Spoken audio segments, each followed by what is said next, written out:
हर बार की तरह आज भी मैं एक ऐसी खबर के साथ आया हूँ जो समाज में होना नहीं चाहिए। और यह खबर इतनी सनसनी है कि एक नाबालिग बच्चे के साथ गांव के वरिष्ठ आदमी ने और उनके परिवार वालों ने इतना आतंक मचा रखा है कि बच्चे का शरीर को तहस-नहस कर दिया। यह घटना 29/7/2025 की है। और जिस बच्चे के साथ ये घटना हुई, आज उस बच्चे से पूछते हैं। क्या नाम हुआ बाबू आपका? मोहम्मद कासिम। आपके पिताजी का नाम क्या हुआ? मोहम्मद नसीम अली। तो आपके साथ एकाएक 29 तारीख को हुआ क्या था? सब जो है बताइए। घर सोए हुए थे, हम्म, उधर से आया, बोला तुम्हारा भाई बुला रहा है। हमको ले गया अपने कौन घर। बुलाया था आपको? जकाउल्ला। जकाउल्ला। वही घर था कि उसके साथ और उसके अम्मी भी थी। अम्मी थी। ठीक है, उसके बाद? घर से ले गया, वो अपने घर ले गया। जी। बाहर मारा दोनों बार। हम्म, फिर वहां से बाहर में मारा। जी। पंखा बंद कर दीजिए। बाहर से फिर उसके घर ले गया, जी। फूलों के यहाँ घर ले गया। फिर वहाँ दूसरा से मार खिलाया दूसरे घर पर। तो ये जो आपके साथ हुआ, तो आपके पास मोबाइल उस समय थी? घर वाले को खबर किए? आपके पास मोबाइल थी पास में कि नहीं थी? न नहीं।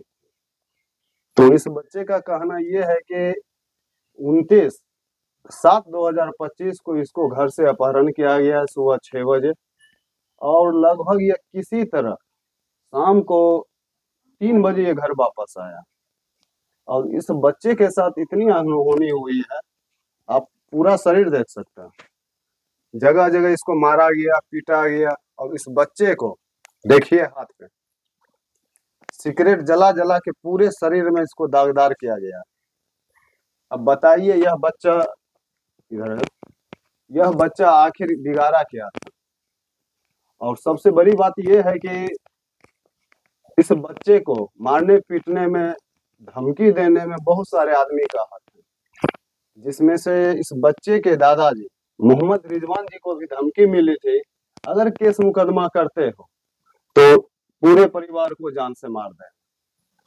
और ये धमकी जो जो दिए हैं, तो मास्टर फूलो, उनका 2 बेटा है, उप मुखिया मुजो, जो सहुरी पंचायत वार्ड नंबर 12 के रहने वाले हैं, थाना वीरपुर के। और जब इस बच्चे को घर से उठाया गया, तो इस घटना की तहकीकात मैंने खुद अपने स्तर से की। तो इस बच्चे को घर से उठाकर या अपहरण करके अपने पास ले गए थे, और फिर वहां से केलवन्नी ले गया। वहां पर भी बुरी तरह से मारा पीटा गया, जिसमें से बहुत सारे आदमी मारने पीटने में हैं, और उनका नाम हम आगे बताते हैं। फिर केलवन्नी से चौर ले गया, और वहां सिगरेट की दुकान पर सिगरेट जलाकर पूरा शरीर इसको जलती हुई सिगरेट से दाग दिया गया। फिर केलवन्नी से चौर, चौर से होते हुए फुलकारी चौक ले गया। वहां पर भी सारे आम बीच बाजार इसे बुरी तरह से पीटा गया। तो सोच सकते हैं कि इतने छोटे बच्चे को जानवर से भी बदतर पीटा गया। और वहां फुलकारी चौक पर पीटने के बाद फूलो मास्टर इसको अपने दरवाजे पे ले गए, और फिर वहां मारने पीटने के बाद कारी चौक के पास फिर इसे मारा पीटा गया। और इतना ही गुस्सा शांत नहीं हुआ, उसके बाद फूलो मास्टर अपने दोनों बेटे के साथ अपने घर से उठा के ले गया। वहां मोटे रस्से से बहुत कस के इसे बांधा गया, जिससे इसकी जान के खतरा भी हो सकता है, और वहां बांध कर बहुत पीटा गया। तो अगल बगल यह घटना हवा की तरफ फैली, तो इनके परिजन को खबर लगी। तब यह किसी तरह वापस अपने घर 3 बजे आया, जिसका यहाँ भी इलाज हुआ, जिस यहाँ से रेफर किया गया सदर अस्पताल बेगूसराय। वहां का भी रिपोर्ट आया, जिसमें से पूरा शरीर डैमेज है, चलने फिरने में अस्वस्थ है। किसी तरह इसको बैठाकर हम इसका इंटरव्यू ले रहे हैं। साथ ही मेडिकल रिपोर्ट में रीढ़ की हड्डी डैमेज होने की बात आई, और सबसे बड़ा चीज ये है कि समाज में जो भी है, मुखिया, उप मुखिया, सब एक मिले हुए हैं और वो दबदबा कायम करना चाहते हैं, दबंगगिरी दिखाना चाहते हैं और उस समाज में रह रहे हैं जहाँ कानून व्यवस्था नाम की कोई चीज नहीं है, कानून को धत्ता बता रहे हैं। अब इस पर बीरपुर थाना प्रभारी क्या करेंगे नहीं करेंगे वो जाने। अगर वो कुछ नहीं करते हैं तो यह वरीय पदाधिकारी तक जाए। अब इनके घर वाले से पूछते हैं कि मारने में कौन कौन थे।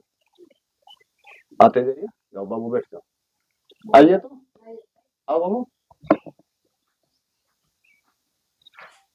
इसको मारने पीटने में कौन कौन थे, खुल के बोलिए, डरने वाली कोई बात नहीं। और आगे आ जाइए। मोहम्मद जकाउल्ला। मोहम्मद जकाउल्ला, ये मोहम्मद जकाउल्ला कौन है?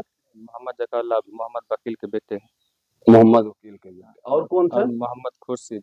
मोहम्मद खुर्शीद। हाँ, दोनों भाई और फूलो मास्टर के बेटा एक मोहम्मद आतिफ हाँ और मोहम्मद साकिब और एक मुर्तजा का बेटा मोहम्मद सुहेल था। मोहम्मद सुहेल। और बस 5 आदमी था। ये 5 आदमी मिल के सब जगह इतनी वारदात को अंजाम दिया, तो समाज में और कोई बचाने के लिए आगे नहीं आया? नहीं, कोई नहीं। तो ये क्या कहते हैं, मास्टर फूलो और उप मुखिया, ये दोनों तो मान लीजिए समाज में एक तरह से प्रतिष्ठित आदमी है, इनका क्या कहना था? इनका ये सब कुछ नहीं किया और ऊपर से जाकर केस करने के लिए चले गए। तो धमकी भी मिला? जी। क्या बोला? धमकी बोला अगर तुम केस करेगा तो तुमको जान से मार देंगे। ये इस बच्चे के दादाजी को बोला और हाँ। किसको किसको ये धमकी दिया है? नहीं, सिर्फ मेरे दादाजी को और मेरे अंकल जो है उनको धमकी दिया। तो अब देख सकते हैं कि समाज में कितनी अराजकता है।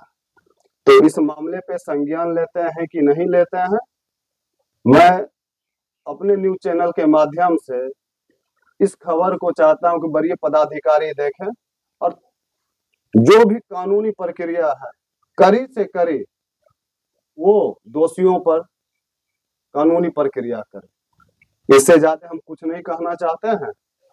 आगे देखते हैं कि कानून व्यवस्था क्या करता है। आज के लिए इतना।